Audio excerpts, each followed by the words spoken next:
Have you ever felt hopeless? Do you know when you're hopeless what your mind does? And have you ever experienced that state of hopelessness and somehow found your way back out? The reason why I think hopelessness is such a tricky emotion is that it makes us pretty much give up. Because we feel like there is really no door that's going to show up. There is no way to overcome that obstacle. So I'm just going to curl up in a ball and surrender. Now, sometimes it's actually not a bad idea just to step away from whatever we are feeling like we don't get what we hope for, we don't see any change. But most of the times, hopelessness is a stickery slope. Sticky because it makes us focus so much on what we don't want, and slope because it really gets us down into the illusion of feeling powerless. And we cannot let ourselves believe, either by ourselves or by others, that we are powerless. Now, there are certain moments in life where you may feel hopeless. Maybe you're dealing with a really serious illness, or maybe, like in my case, when I felt hopeless, it is when there were situations that I really couldn't change. For example, when I sat by my mother for 7 days and watched her slowly and painfully dying, or when I was in a semi or maybe really abusive relationship and I thought this is a person I should really live the rest of my life with, and it definitely didn't change no matter how much I tried. Or when I lost my postdoc fellowship and I thought my whole career in medicine is over, or when I was in medicine and I was so scared that this is it, that I have to live like this for another 25 years and I didn't see a way out. There are moments where hopelessness were right in my face, and I felt that I didn't have the power or the options or the resources to change anything.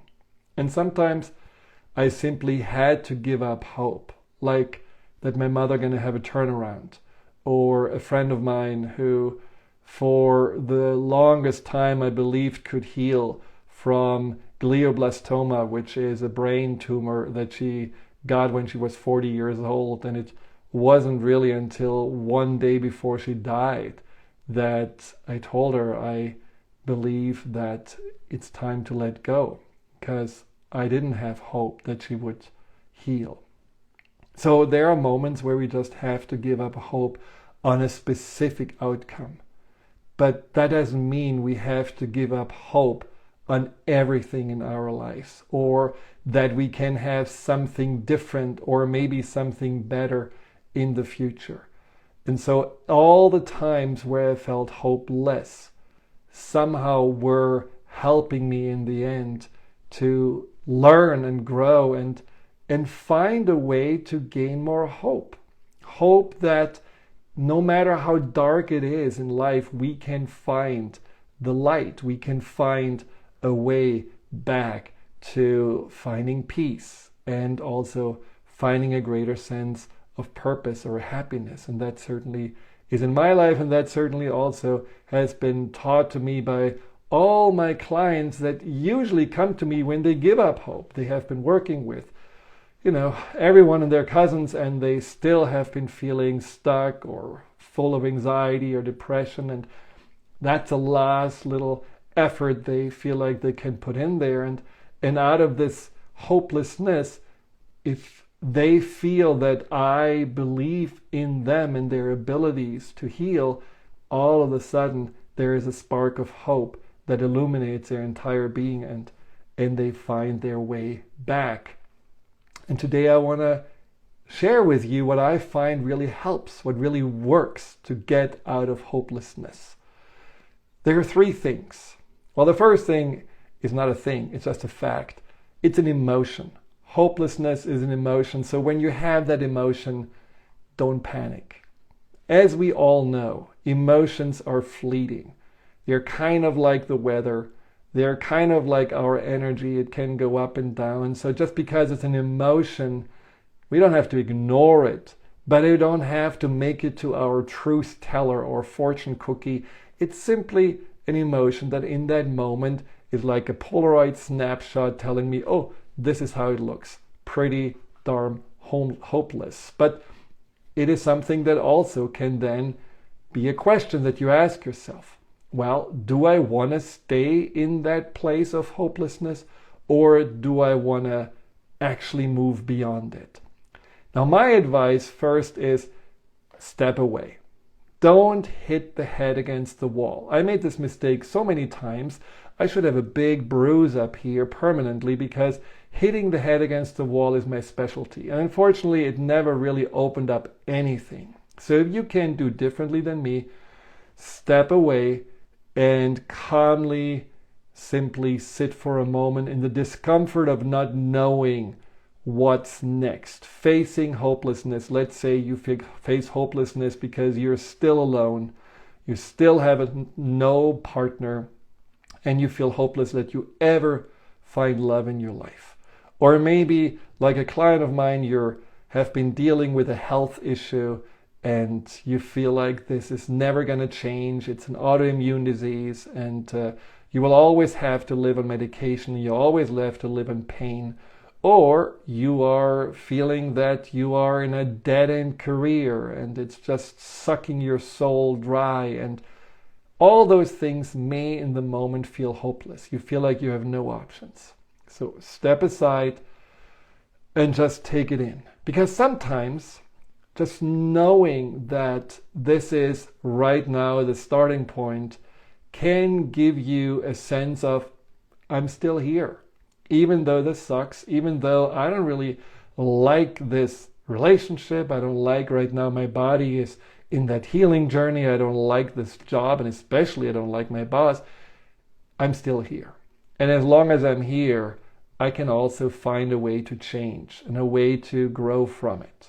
And once you are reminded yourself of that, the first step you want to do is to look for inspiration.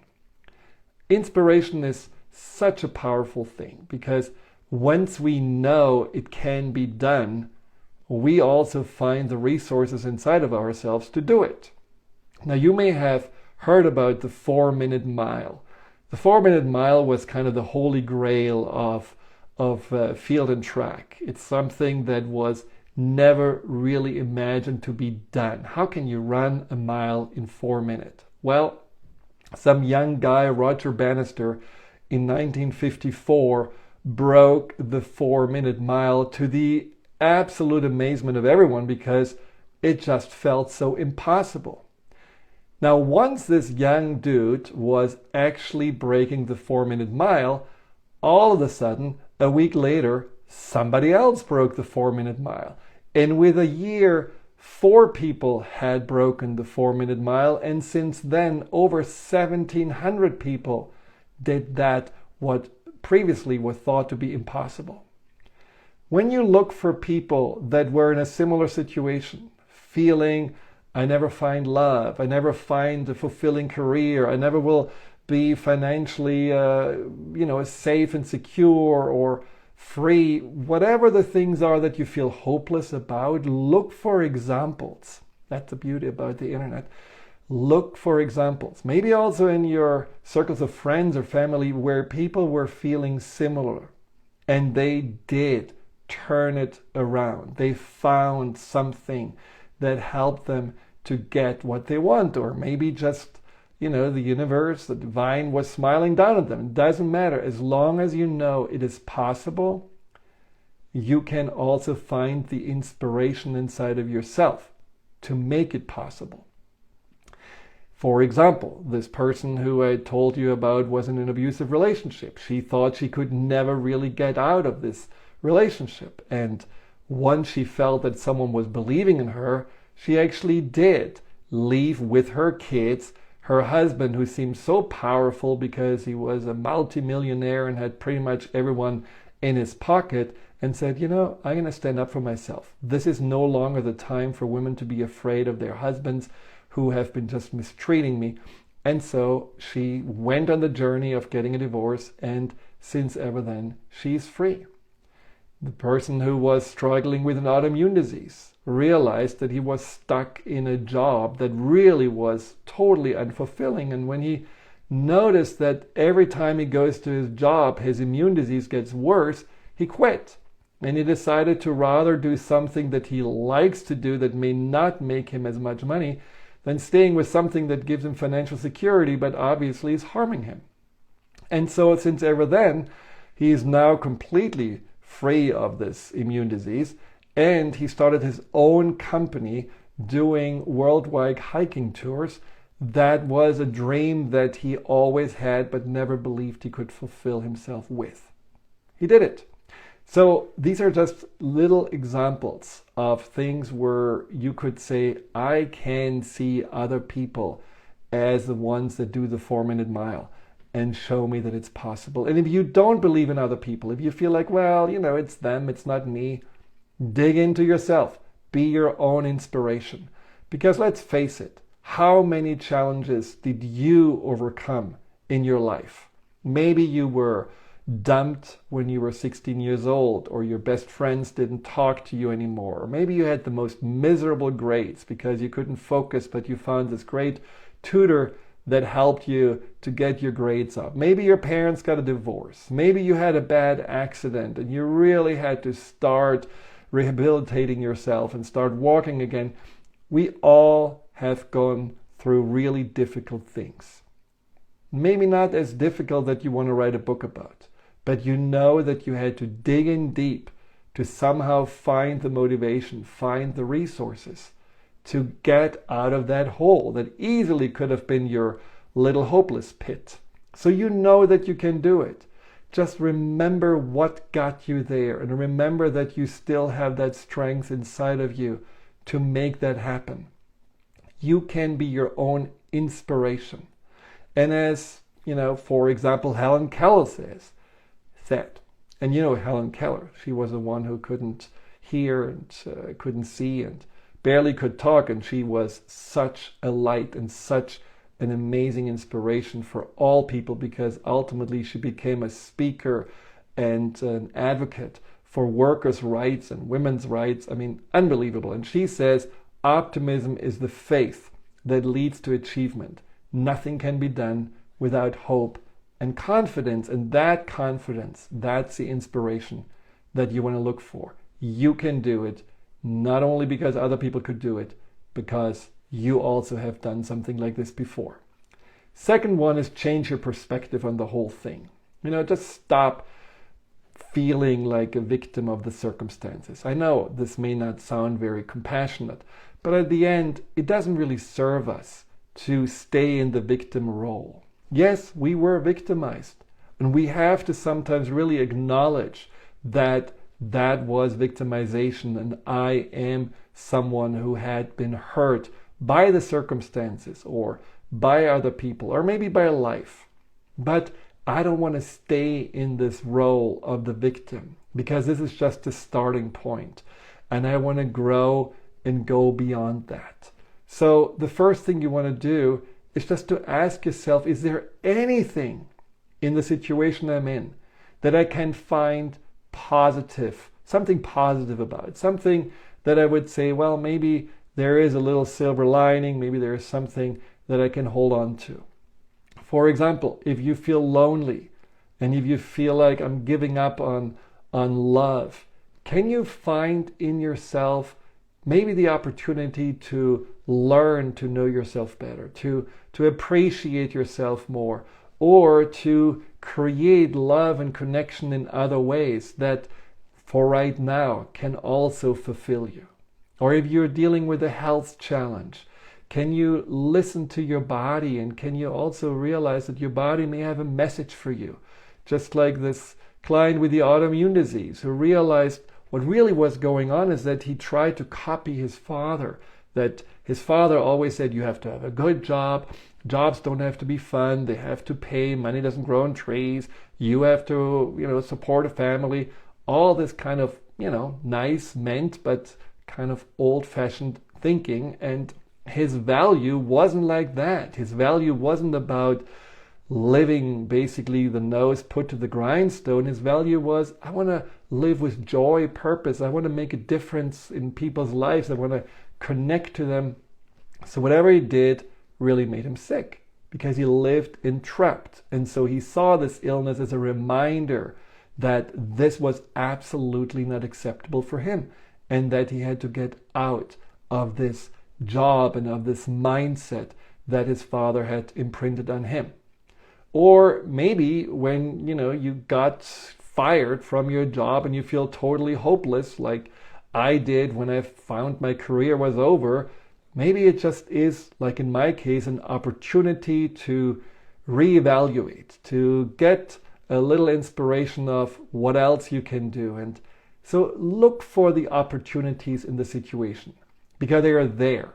And if you are dealing with something that you cannot find anything positive in, any opportunity in, send a little message here and I will help you to get there. The second thing is ask yourself if you're actually 100% sure that you are evaluating the situation correctly. Is it really true that you will never find love, never get well, never be happy again, never overcome this anxiety? Or is it just something that this hopelessness is telling you?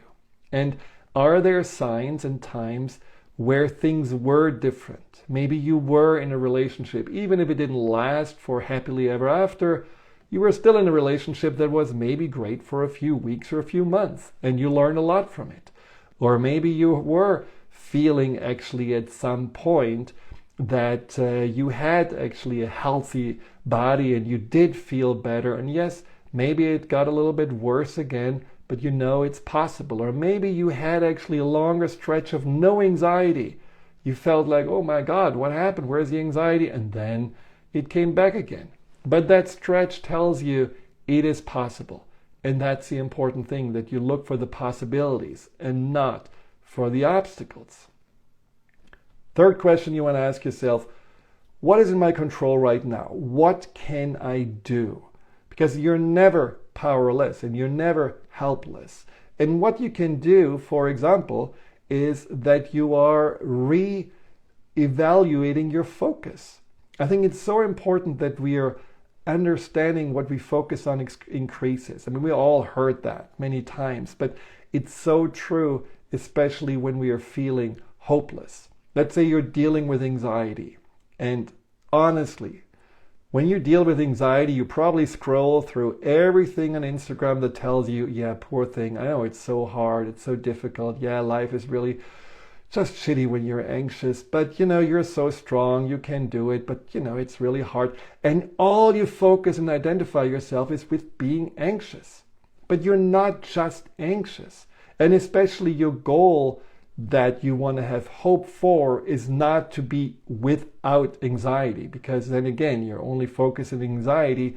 What you want is to feel at peace. You want to feel comfortable in your own skin. What you want to feel is maybe calm, even when they are, tricky or stressful situation. Design for yourself much more what it is, what you want, and that you want instead of what you are right now facing, than only looking for either the absence of what you have or actually what you're right now struggling with. So that's something that's in your control right now. What resources do you have? Another thing you control right now. I told you there you can go back into your past. And you can ask yourself, were there any obstacles overcame? Any difficult situations I somehow crawled myself back up from? Are there any situations where I knew I felt hopeless before and then I shifted it around? And how did I get there? What was it that made me go to this better place? Maybe it was creativity. Maybe it was my faith and spirituality. Maybe it was as simple as asking for help and getting a different opinion. Maybe I just needed to go and just leave it all by the side and focus on something else for a while and then come back and rebuild. Maybe I'm just really creative. Maybe I'm just really tenacious. whatever it is, find your inner resources. They are so powerful. You're not just having 1 or 2 resources. Most people have at least 20 or 30 strengths that they can really hold on to and rebuild from. But we are not really aware from it because we are not really paying attention. It's like driving a car and always being in first gear and never realizing that we have probably 15 others that we could really use. Look at your strengths, look at your resources. And then the last one you want to ask yourself in general, it's more like a maybe higher perspective or philosophical question. Ask yourself, what can I learn from this whole thing?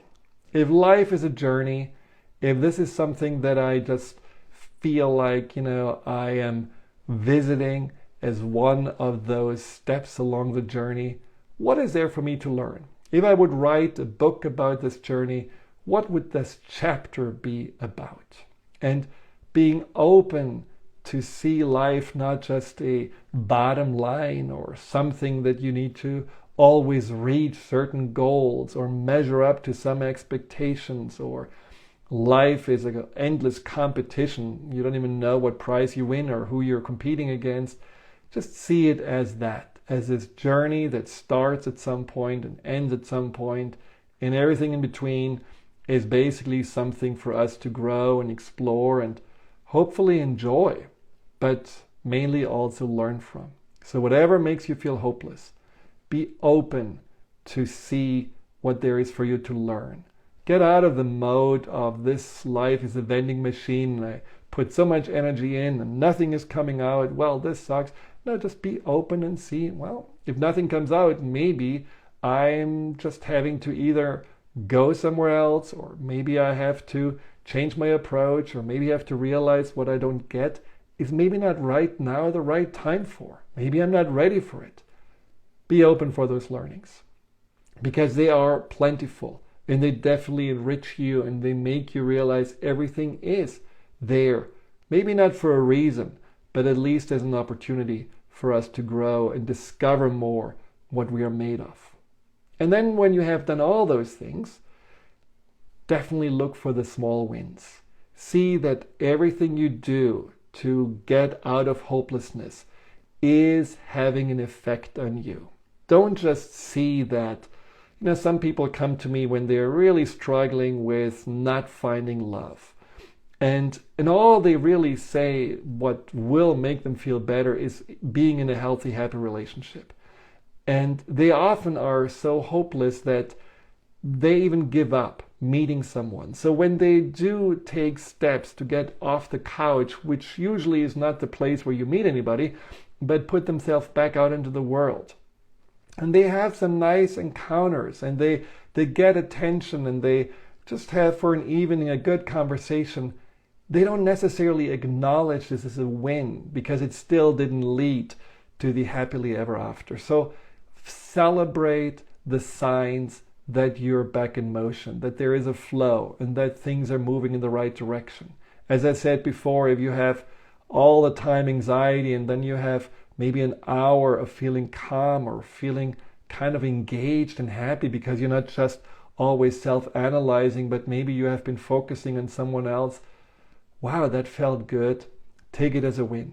Everything is gradually growing and unfolding. It doesn't have to be like a light switch. So getting into a hopeful place can be also something that you become more and more accustomed to and feel more and more safe in. So it doesn't have to be a straight line. It doesn't have to feel now, okay, I'm out of hopelessness, now I'm feeling hopeful and that should be forever.